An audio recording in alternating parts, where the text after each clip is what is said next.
O di ara, nagbaklay ang gwapo nga nag-inusara.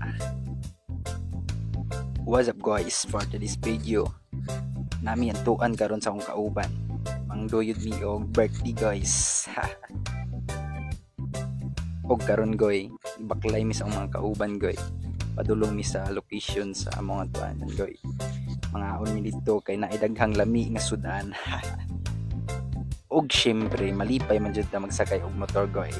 Kay syempre habit ng kaon. What's up guys, nakaabot namin sa among location guys. Ginganlan ni siya og amigos nga makita sa Bula diri sa General Santos City. O tara, uban ni ninyo. Alright. Og di aragoy ang akong mga kauban goy nga nag-imbitar sa amoa. Og syempre goy na atong mga kauban goy o mga gwapo goy o grabe pa nga bugoy. Alakaon mo dira banat.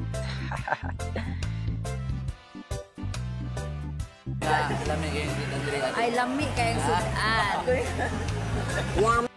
Og di ara, syempre dito magpalupig dira mga guys. O kaon brad. Samtang buhi pa. Og di ara goy, flex ta to ilang mga sudan goy o. Ang mga lamian kaayo kaon ta kay aron mabusog sulit ang 199 pesos. Syempre libre pud sulit man jud pud. Og di ara, di jud palupig ang mga kauban goyo, kaon jud sila banat goy.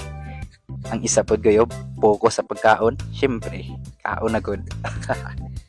Og syempre goy, i-flex pod nato ang nag-birthday goy, ang nag-imbitar sa tuwa para makakaon ta during the pita. Walay lain kundi si Lola Palma nga gwapa. Og syempre goy, busog na jud ta during the pita. Solid ang 199 nga libre ni Lola Palma. Aw di ara, syempre matik busog na, lahi na po ang tripping namo dirig dapita.